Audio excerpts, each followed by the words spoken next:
लेकिन हमारे जीवन में ना कभी कभी मैं कथा श्रवण करना नहीं चाहता। हाँ, हमने कई लोगों को देखा है, जब किसी ठेले में खड़े रहेंगे या कहीं किसी की निंदा करते रहेंगे तो 2 घंटे कैसे बीतते हैं पता ही नहीं चलता।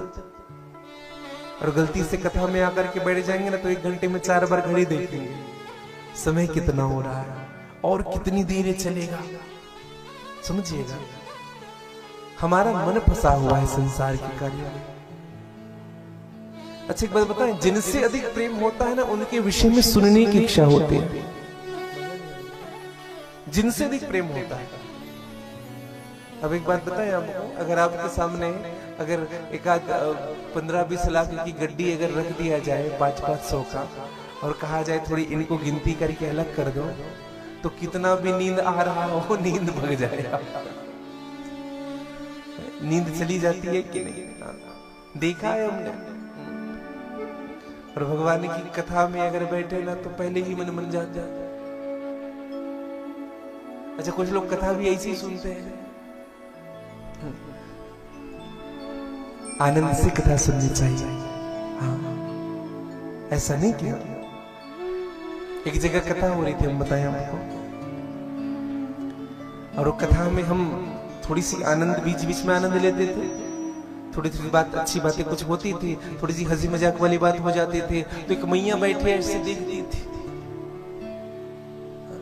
अच्छा कुछ लोग ये विचार करके बैठते जैसे कथा सुनना है तो बहुत सीरियस होकर के सुनना है। नहीं भैया, कथा तो आनंद का विषय है। जितना हो सके सुख ले लो जीवन में। कथा आनंद के लिए करानी चाहिए। हाँ। मैं तो एक बात सदैव कहता हूं, परमादरणीय परम श्रद्धेय स्वर्गीय श्री बालकृष्ण साहू जी, आपकी पुण्य स्मृति में वार्षिक श्राद्ध के अवसर में ये श्रीमद् भागवत की कथा गाई जा रही है। आपको श्रद्धा के रूप में ये कथा अर्पित की जा रही है। और मैं तो एक बात सदैव कहूं, इससे भली श्रद्धांजलि और कुछ भी नहीं हो सकती। हाँ। मुक्ति देने वाले शास्त्र है भागवत, चाहे वो जीवात्मा हो, चाहे प्रेतात्मा हो, चाहे अमलात्मा हो, सबका कल्याण होता है भैया। हाँ? कैसा भी व्यक्ति हो, हाँ? जो यहाँ आकर के बैठ जाए या जिनके निमित्त कथा हो, उन सबका कल्याण होगा। हाँ? और ये कल्याण कब होता है बताएं आपको? जब हमारा हृदय आनंद से भरा हो। एक बात मैं सदैव कहता हूं कथा के माध्यम से, जब हम बरसी भागवत कराते हैं ना, तो कभी कभी किसी के मन में भाव उठता है, कहा कि बरसी भागवत है, हम ज्यादा आनंद नहीं लेंगे, हम ज्यादा उत्सव नहीं करेंगे। नहीं मेरे भाई बहन, ये उत्सव उनके लिए होगा, ये आनंद उनके लिए होगा। हाँ।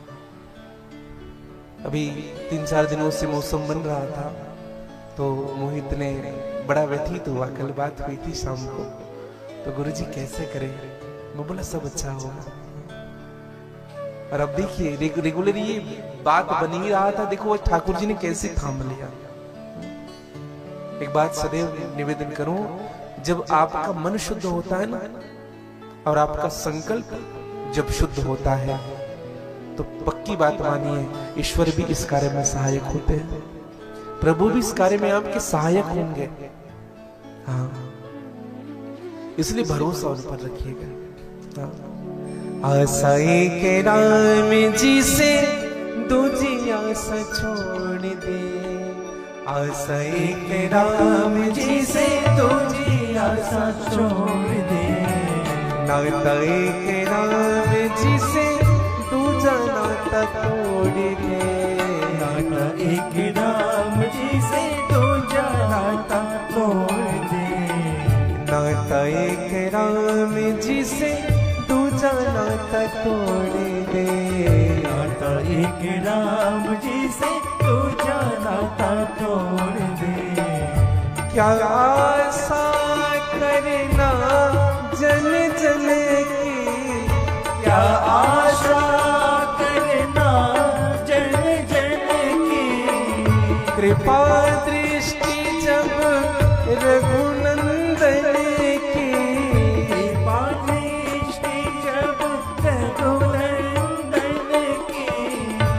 कृपा दृष्टि जब रघुनंदन की, कृपा दृष्टि जब रघुनंदन की, कृपा दृष्टि जब रघुनंदन की, कृपा दृष्टि जब रघुनंदन की।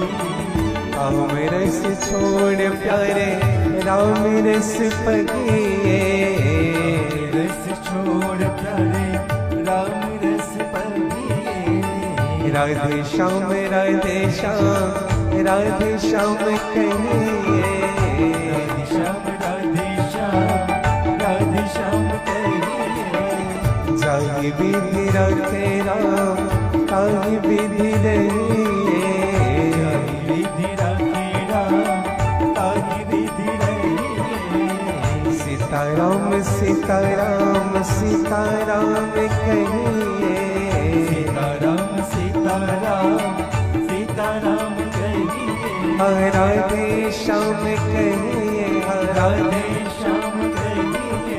सीताराम कहिए, सीताराम कहिए। आशा एक राम जी से दूजी आशा। हाँ, भगवान से आशा रखिएगा, संसार से परिवार से आशा मत रखिएगा कभी, क्योंकि आपके कार्य को परमात्मा ही पूर्ण करेंगे। हाँ, पक्की बात समझिएगा। हाँ, अभी एक घटना मैं आपको बताऊं। अभी अहमदपुर में कथा थी, ब्रज 84 कोस वृंदावन में भांडीर वन के समीप कथा। तो जब कथा प्रारंभ हुई, शर्मा परिवार में कथा थी, तो जिस दिन कथा प्रारंभ हुई उस दिन तो पहले कहा गुरुजी पहले दिन हाँ कि इधर उधर थोड़ा सा शिफ्ट होना पड़ा था, ऐसा होता है। हाँ, स्टार्टिंग में तो होता ही है, मुझे थोड़ा सा देर हो रहा था।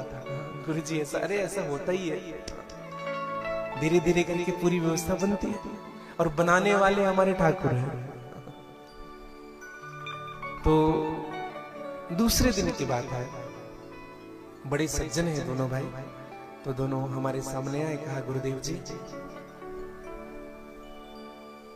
सब आएंगे ना, गांव के बाहर कथा हो रही, सब आएंगे? बोले हाँ जरूर आना चाहिए। और कथा प्रारंभ हुई। और मैं सत्य कहूं आपको, जो नहीं आने वाले थे वो भी आए, और जिन्होंने कभी ये भी नहीं कहा था कि बहुत बढ़िया, उन्होंने पीठ थपथपाया। एक बात कहूं आपको, ईश्वर से जुड़ने की देरी है बस। जिंदगी की डोर सौंप हाथ दीनानाथ के, महलों में राखे चाहे झोपड़ी में वास दे। सत्य कहूं मैं आपको, अगर भगवान ने बहुत कुछ दिया है तो भी उनके हाथों में अपना भागडोर सौंप करके रखो। आपके पास जो कुछ भी है ना वो मिटेगा नहीं कभी, और आपके पास कुछ भी नहीं है तो भी आप अपना भागडोर उनके हाथों में सौंप कर रखो। वो आपको कुछ नहीं होने के बाद भी आप किसी के सामने हाथ फैलाने और गिड़गिड़ाने नहीं देगा। समझिएगा, जीवन में भरोसा इन पर हो, राम पर भरोसा हो, प्रभु पर भरोसा हो, और ऐसा भरोसा हो प्रभु आपके अलावा मेरा कोई नहीं है। माता रामो मत पिता रामचंद्र, स्वामी रामो मत सखा रामचंद्र, सर्वस्व रामचंद्रो दयालो, नान्यम नैव जाने न जाने। सर्वस्व परमात्मा है, मैं भगवान के अलावा किसी को नहीं जानता। समझिएगा, उस दिन भगवान आप पर कृपा करेंगे, उसी दिन कृपा करेंगे। कभी कभी हमारे जीवन में ना राम से अधिक रामों पर भरोसा हो जाता है, इसीलिए हम अछूए रहते हैं भगवान से। बहुत सुंदर भाव है, जैसे यह पवित्र भूमि है कथा के लिए, आप और हम सब यहाँ विराजित हैं। वैसे ही श्रीमद् भागवत कथा की पद्धति के लिए भारत का प्राण स्थलीय नैमिषारण्य क्षेत्र, नैमिषारण्य क्षेत्र में श्री सूत जी महाराज सौनक आदि ऋषियों के सन्मुख बैठे हुए। ध्यान से सुनिएगा। सूत जी महाराज से सौनक आदि ऋषियों ने हाथ जोड़कर एक प्रश्न किया। देखो, दो प्रश्न किए गए हैं श्रीमद् भागवत जी में, और ये दोनों प्रश्न बहुत महत्वपूर्ण हैं। सौनक आदि ऋषियों ने कौन सा प्रश्न किया? कहा कि महाराज जी, अज्ञाधवंत विध्वंस कोटि सूर्य समप्रभा सूतख्याहि कथा सारम मम कर्णि रसायन।